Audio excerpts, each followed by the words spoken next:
आज हम कक्षा 12 हिंदी अनिवार्य विषय के अलंकार टॉपिक पर चर्चा करेंगे।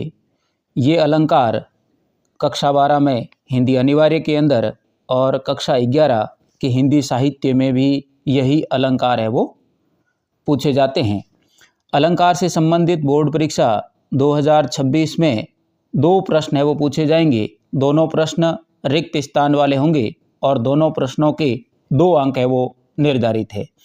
तो आज के इस वीडियो को देखने के बाद हमारे अलंकार से संबंधित 2 प्रश्न है वो पक्के हो जाएंगे। अब अलंकार का शाब्दिक अर्थ देखें तो अलंकार का शाब्दिक अर्थ आभूषण या फिर गहना है। और आभूषण और गहने जिस तरीके से महिलाओं की शोभा बढ़ाते हैं, वैसे ही अलंकार काव्य की शोभा बढ़ाने का काम करते हैं।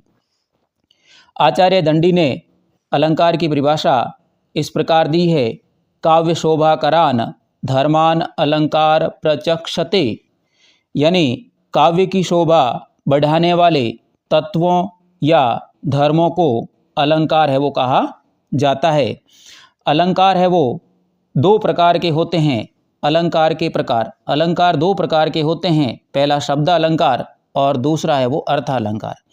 अब शब्दालंकार जहाँ उक्ति में चमत्कार शब्द पर निर्भर होता हो और शब्द को अगर बदल दिया जाए तो वह चमत्कार या विशिष्टता समाप्त हो जाती है। जैसे तरनी तनुजा तट तमाल, तो इसके अंदर सभी शब्द है वो तय ही वर्ण से शुरू हुए हैं, इसीलिए इसके अंदर शब्दालंकार है। अब शब्दालंकार के प्रकार की बात करें तो अनुप्रास, यमक, श्लेष और वक्रोक्ति ये सभी है वो शब्दालंकार की श्रेणी के अंदर आते हैं। अलंकार का जो दूसरा प्रकार है उसका नाम है अर्थालंकार, यानी जहाँ उक्ति में चमत्कार शब्द के अर्थ पर निर्भर हो वहाँ पर अर्थालंकार होता है। जैसे मुख मयंक सम सुंदर, यानी मुख है वो मयंक यानी चंद्रमा के समान सुंदर है, यानी अर्थ करने पर इसकी विशिष्टता है वो दिखाई देती है। अब अर्थालंकार के प्रकारों की बात करें तो उपमा, रूपक, उत्प्रेक्षा, विरोधाभास, विभावना और संदेह आदि अलंकार है जो अर्थालंकार की श्रेणी के अंदर आते हैं। अब कक्षा 12 अनिवार्य हिंदी के पाठ्यक्रम में जो निर्धारित है उनमें पहला अलंकार है अनुप्रास अलंकार। अब अनुप्रास अलंकार की परिभाषा इस प्रकार है कि जब काव्य में एक ही वर्ण से शुरू होने वाले शब्दों की 2 या 2 से अधिक बार आवृत्ति हो वहाँ पर अनुप्रास अलंकार होता है। अब इसका उदाहरण देखते हैं। जैसे भव्य भावों में भयानक भावना भरना नहीं।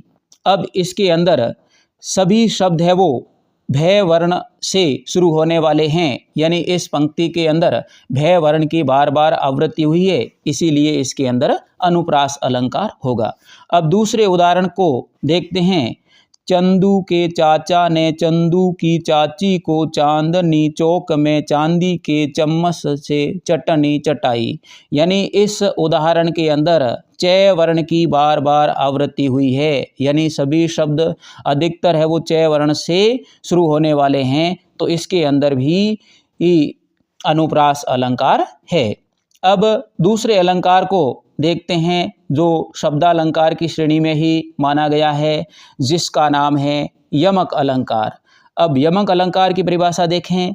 जब काव्य में कोई शब्द 2 या 2 से अधिक बार है वो आए और प्रत्येक बार उसके अर्थ है वो अलग अलग हो, वहाँ पर यमक अलंकार होता है।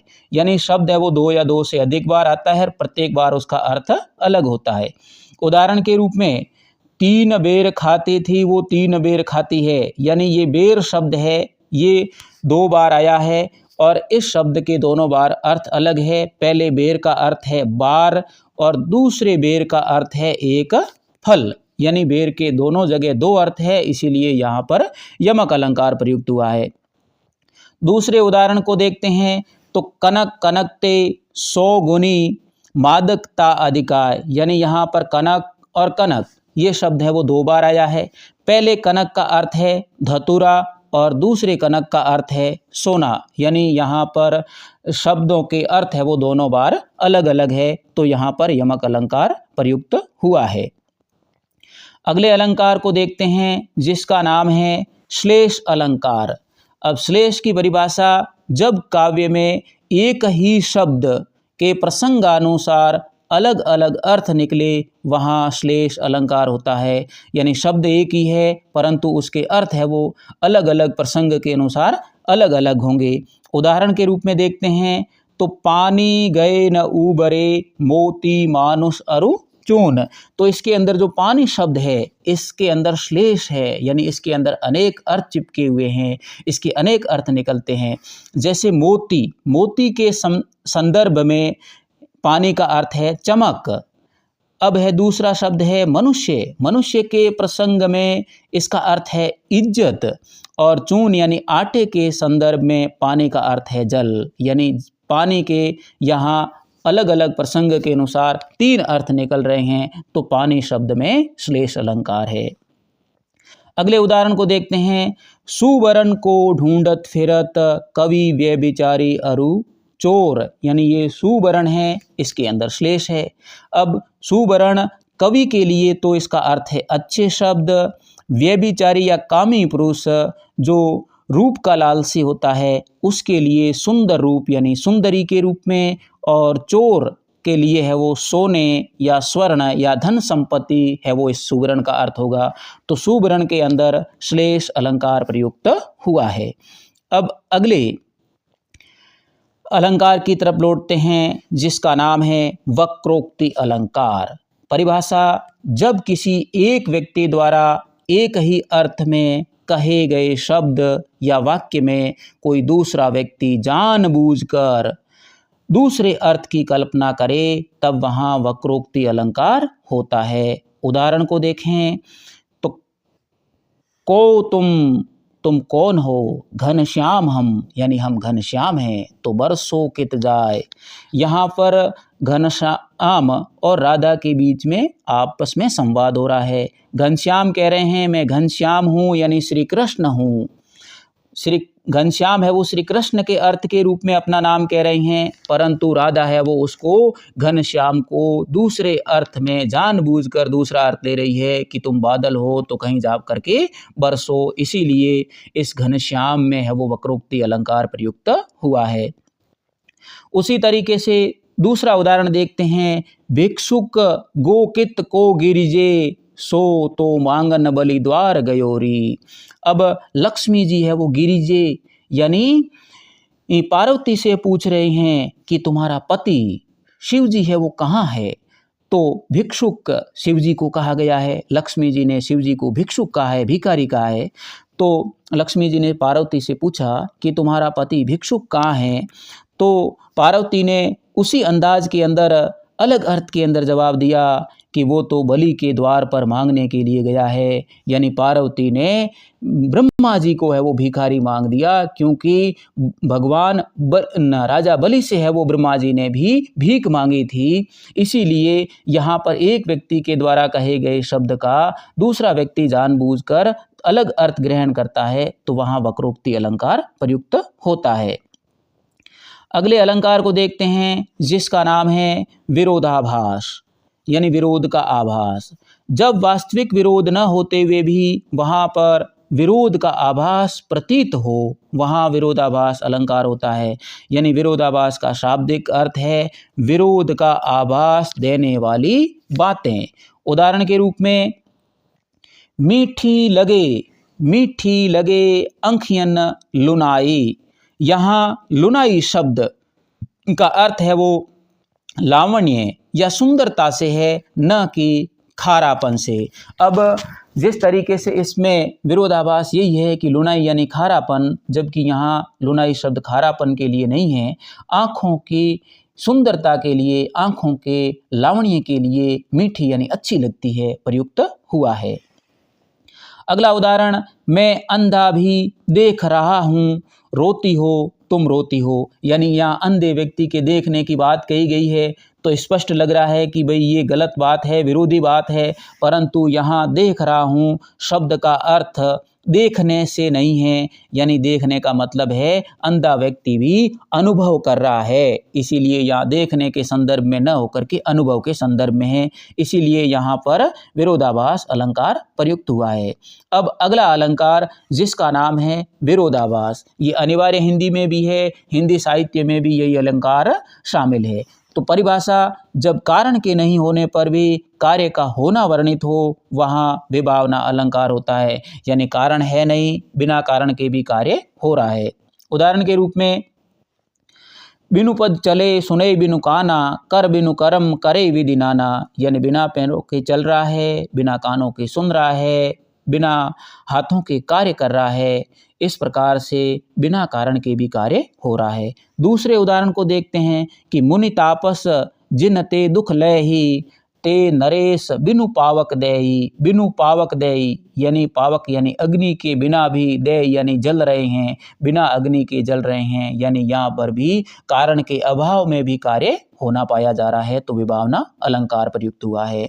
अगले अलंकार को देखते हैं। अब विभावना अलंकार की पहचान सूचक शब्द है, जैसे बिनु है, बिना है, बिना है, ये शब्द आ जाए तो वहाँ पर विभावना अलंकार ही होगा। अगले अलंकार को देखते हैं जिसका नाम है संदेह अलंकार। परिभाषा, जब सादृश्य के कारण एक वस्तु में अनेक वस्तुओं के होने की संभावना दिखाई पड़े एवं निश्चय है वो नहीं हो सके, वहाँ पर संदेह अलंकार होता है। उदाहरण के रूप में, ये छींटे उड़ते हैं अथवा मोती बिखर रहे हैं, यानी छींटों और मोती दोनों है वो देखने में समान लगते हैं, इसीलिए यहाँ पर छींटे और मोती में सादृश्यता के कारण निश्चय नहीं हो पा रहा है कि भाई ये छींटे हैं या मोती है, यानी एक ही वस्तु में अनेक वस्तुओं की संभावना है वो दिखाई दे रही है, इसीलिए यहाँ पर संदेह अलंकार है।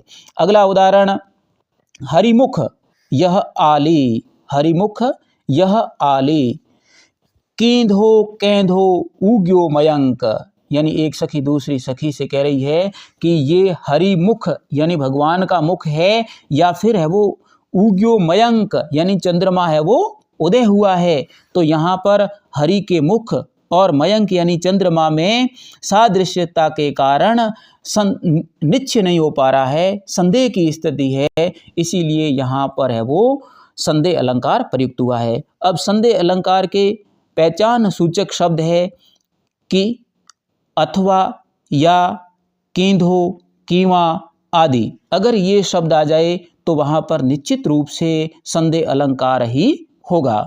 अब बोर्ड परीक्षा के अंदर पूछे गए, जो पिछले वर्षों के अंदर प्रश्न पूछे गए हैं कि भाई अलंकार से संबंधित अनिवार्य हिंदी के अंदर कौन से प्रश्न आते हैं, तो रिक्त स्थान से संबंधित प्रश्न आते हैं, उसके अंदर आपको सही पूर्ति है वो करनी है। जैसे इस बार मॉडल पेपर के अंदर अलंकार से संबंधित ये प्रश्न लिया गया है कि चारु चंद्र की चंचल किरणें खेल रही थी जल थल में, इस पंक्ति के अंदर कौन सा अलंकार है, तो चारु चंद्र चंचल इस सभी के अंदर च वर्ण की आवृत्ति बार बार हुई है, तो इसके अंदर अनुप्रास अलंकार प्रयुक्त हुआ है। दूसरा प्रश्न आया है कि अलंकार में, यमक अलंकार में शब्दों की क्या होती है, आवृत्ति होती है, शब्द है वो दो या दो से अधिक बार आते हैं, वहाँ पर यमक अलंकार होता है। अब बोर्ड की परीक्षा 2025 के अंदर प्रश्न है वो पूछे गए थे 2025 के अंदर कि पानी गए न उबरे मोती मानुष चून, तो यहाँ पानी शब्द में कौन सा अलंकार है, तो पानी शब्द में यमक अलंकार है। दूसरा प्रश्न आया है कि जब किसी व्यक्ति के एक अर्थ में कहे गए शब्द या वाक्य का कोई दूसरा व्यक्ति जानबूझकर अन्य अर्थ है वो कल्पित करे, वहाँ पर कौन सा अलंकार होता है, तो वहाँ पर वक्रोक्ति अलंकार होता है। अब प्रश्न है वो 2024 की बोर्ड परीक्षा के अंदर पूछे गए हैं, उनमें प्रश्न ये था कि जहाँ वास्तविक विरोध न होते हुए भी विरोध का आभास हो, तो वहाँ कौन सा अलंकार होता है, विरोधाभास अलंकार होता है। अगला प्रश्न आया है, भगवान भागे दुख जनता के फूले फले, इस पंक्ति में निहित अलंकार है वो कौन सा है, तो इस पंक्ति के अंदर अनुप्रास अलंकार है, क्योंकि भगवान भागे इसमें भय वर्ण की आवृत्ति हुई है, फूले फले इसके अंदर फय वर्ण की आवृत्ति हुई है, इसीलिए यहाँ पर अनुप्रास अलंकार प्रयुक्त हुआ है। तो ऐसे प्रश्न अलंकारों से संबंधित बोर्ड परीक्षा के अंदर पूछे जाते हैं।